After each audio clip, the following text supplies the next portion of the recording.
السلام حبيباتي، كيف دايرين؟ لاباس عليكم؟ نتمنى دائما تكونوا في احسن الاحوال. اليوم ان شاء الله نقدم لكم واحد الماسك خطير في تبييض الوجه. ما غنكثرش عليكم، غندوزو مباشره باش نشوفوا المكونات اللي غنحتاجو لهذا الماسك. عندي هنا الارز، غناخذ منه واحد 2 معلقات ديال الارز، وبلا ما نحكي لكم على فوائد الارز الكثيره في تبييض الوجه، في توحيد وترطيب البشره، كثيره الفوائد ديالو. غنحتاج ايضا عندي هنايا زيت جوز الهند، راه مع في هذا الشتاء وفي هذا البرد تيتجمد، ولكن معليش اللي بغا يديرو باماغي يديرو.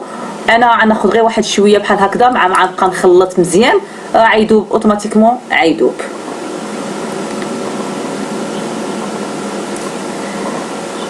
نعملو شي شويه بحال هكذا، تقريبا شي معلقه كبيره. وعندي هنا زيت الجليسيرين، غناخذ بعض القطرات منه. في الشتاء مزيان الانسان يعمل هاد لي ماسك، ما تيأثروش على الوجه، ماشي بحال في الصيف. عندي هنا زيت اللوز الحلو، حتى هو بعض القطرات منه.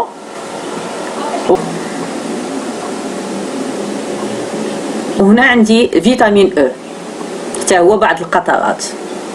اللي ما عندوش هادشي راه بامكانه يستغنى على هادشي كامل، يعمل غير الارز وعصير الليمون وماء الورد، او حتى الماء الورد ما عندكمش تستعملوا الماء العادي، واللي بغى يتهلا في راسو راه يتهلا. المهم بعض القطرات من فيتامين او. عندي ليمون حامض، هذا هو المعجزه تاع التبييض، هو هذا الليمون الحامض. ولكن تنصحكم ودائما تنقولها لكم وتنعاود نقولها لكم، تستعملوه غير في البرد. في الصيف البنات لا، راه تيأثر على الوجه، تيرجعو زرق. دائما في الشتاء والبرد ندير بعض القطرات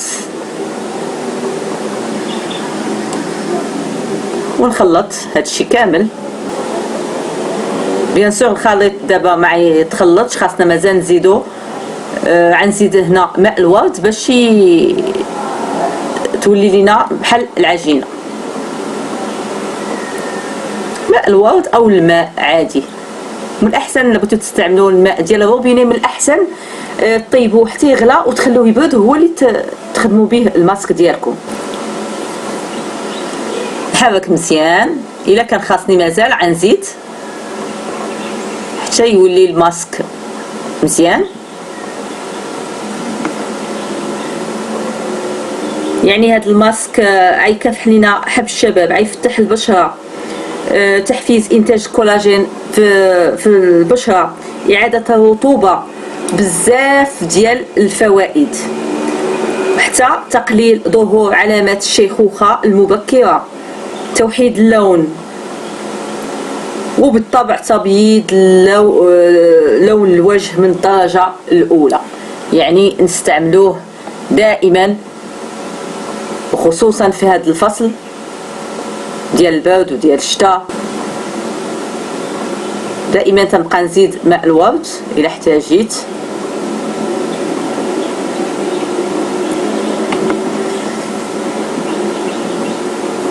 ونديروه في الثلاجه ونحتفظوا به في الثلاجه، راه ما تيخسرش.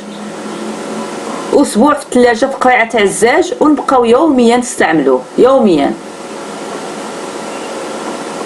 فين نعملوه هكذا على الوجه ديالنا، ناخذوا شي شويه وندهنوه على الوجه ديالنا، ونخلوه ربع ساعه حتى نصف ساعه، المهم على حسب كل وجه البشره ديال كل وحده، حتى ينشف. ما نحسوا به نشف، نمشيو نغسلوه بالماء الدافئ، ثم نغسلوه بالماء البارد، ومن بعد نعملوا المرطب ديالنا. كل واحد يعمل المرطب اللي تيستعمل في دارو. بالنسبه ليا انا تيعجبني دائما المرطب ديالي هو ماء الورد، دائما هو اللي تنستعمل.